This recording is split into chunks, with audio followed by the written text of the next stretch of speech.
What is up, the world of the living? My name is ZloyXP, and Minecraft's subtle storytelling through the game mechanics has always been a curiosity of mine.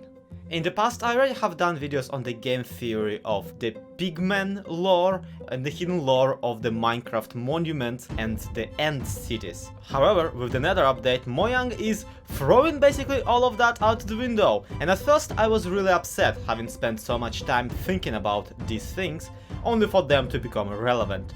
However, a deep dive into the new mechanics revealed to me much more about the lore of Minecraft, Minecraft players, and the history of the Minecraft world. So pull out your tinfoil hat and join me, will you, for the made-up history of the Piglin folk based only on the in-game mechanics and actual facts we know about them. Welcome to Overthinking Minecraft. And right out of the bat, I have to start you with a giant revelation. Despite currently inhabiting mostly the Nether, the Piglin kind might have came from the overworld. It might sound crazy. Okay, maybe actually less so, because now you can actually encounter an old decrepit Nether portal structure just around in your Minecraft world. Now why are they not in use anymore is a whole other mystery. But there is quite a bit of evidence to them being a Piglin structure. The crying obsidian used in it you can find in Piglin bastions. The chains that frequently occur on the design are also only ever found in the Piglin bastions in the Nether. So if nothing else, we can at least presume that at one point in the distant past of Minecraft, Piglin at least visited the overworld. And I have quite the proof that they did. For one, Piglin value gold, which yes, does spawn in the Nether now, in a much smaller quantity, but still. More importantly, you can trade gold with Piglins, and every now and again, as a very rare occasion, a Piglin will give you back a netherite hoe. This might not seem as much of an instance, netherite is native to the Nether. However, you have to remember that netherite tools are made out of the diamond ones. You can't just craft a hoe using a netherite ingot, you have to add a netherite ingot to a diamond hoe.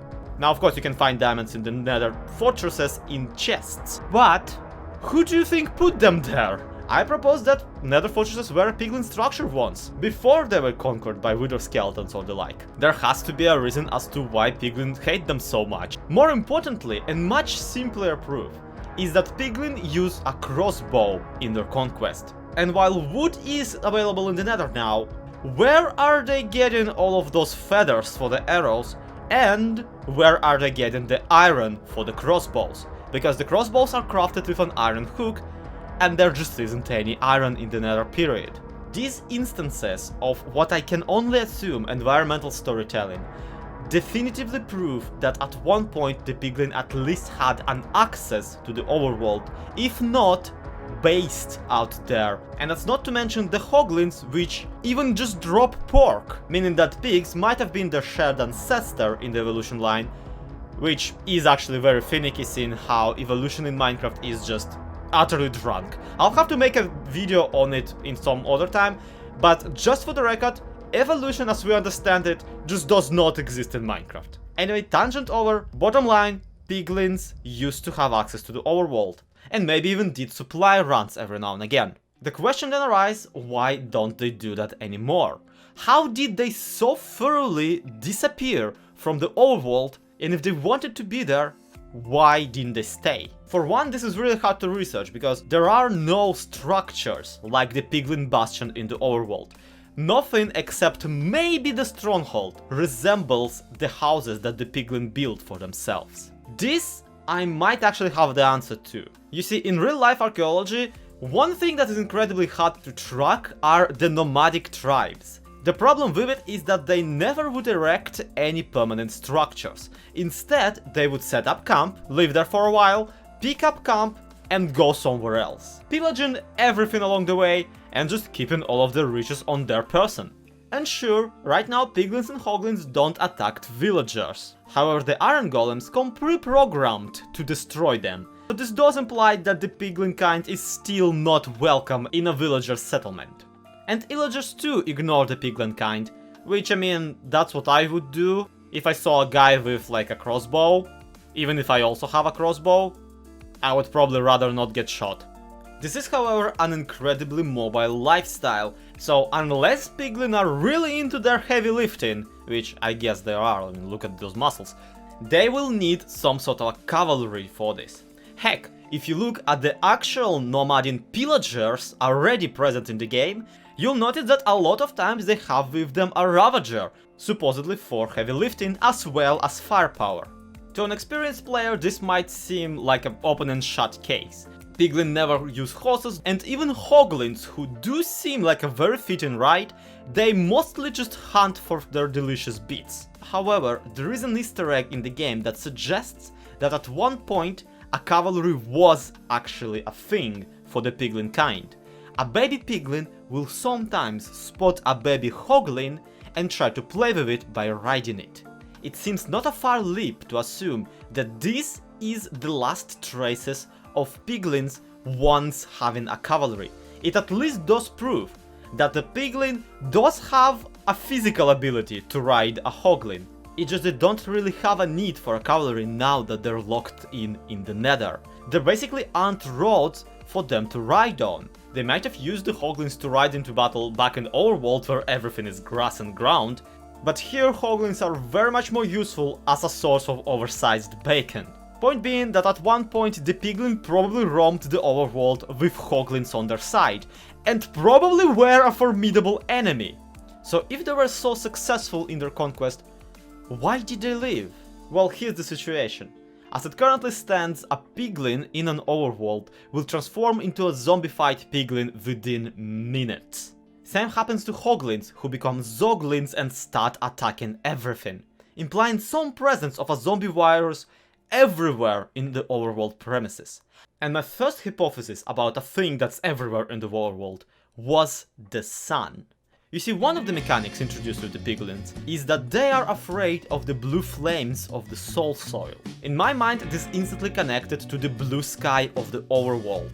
There is no reason for them to run, but seeing the blue light that once threatened their very existence, they can't help but run, afraid of becoming mindless zombies. Perhaps it's because it's the sky that's making them zombified. Unfortunately, this theory is incredibly easy to disprove. A piglin and a hoglin transform into their zombie counterparts in the overworld no matter if they have sky access. Meaning that whatever is happening to them is happening not because of the sky, but perhaps because of the air. We need zombified players all over the overworld. Perhaps the zombie virus really is that dense in the air that a piglin just cannot survive in it. This also paints a picture of someone intentionally trying to get rid of them. Ghasts, striders, wither skeletons and other nether creatures are not affected by being in the overworld whatsoever. Meanwhile, it's hoglins and piglins, who were specifically a part of the nomadic cavalry, that transform into their zombified versions. Even more so, the airborne zombie virus explains why the overworld is so riddled with player zombies. It's almost suspicious that the only human-like species not affected by the situation are the villagers, which is where we get to the meatiest bit of this theory. What happened to forever lock the piglins in the netherworld?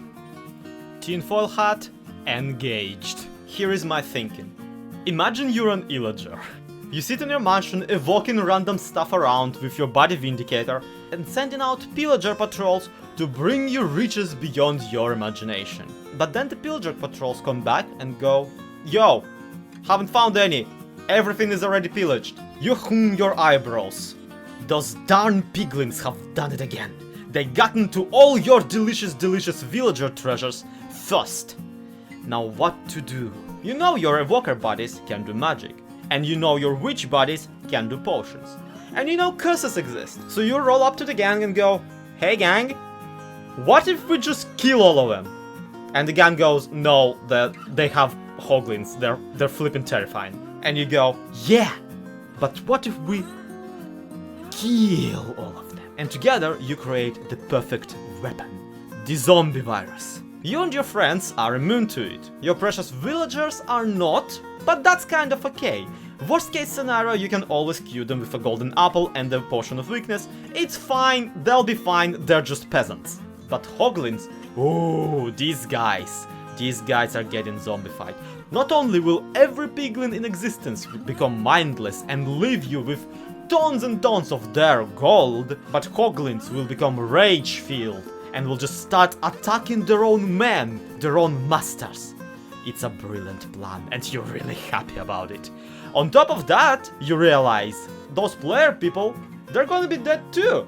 And so you make your virus, so it eats through a player and makes them a zombie as well. And now the Illagers rule the world. They are the local equivalent of feudals, sending out patrols left and right, just hoping that they will stumble into something, rob it, and bring the goodies that the villagers collected. It's a very subtle taxation scheme, which is totally not a robbery, but from the ashes of civilizations ruined rises one player immune to the virus. Maybe they will pose a threat to the pillager empire. Or maybe they'll just build a rustic medieval house. Either way, their story will probably be epic.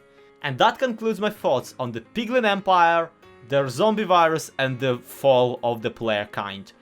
As you can probably tell, I am incredibly excited for all the new mechanics and quirks that Minecraft Nether update brings to the table, and I'm incredibly pumped because ultimately, in conjunction, I feel all of this info can actually give us a more or less comprehensible timeline of events before the moment we first join a world.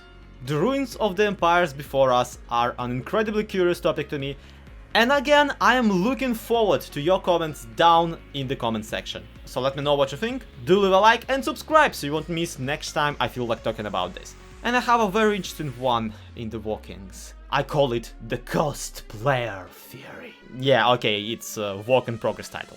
To be continued, have a good one, bye bye.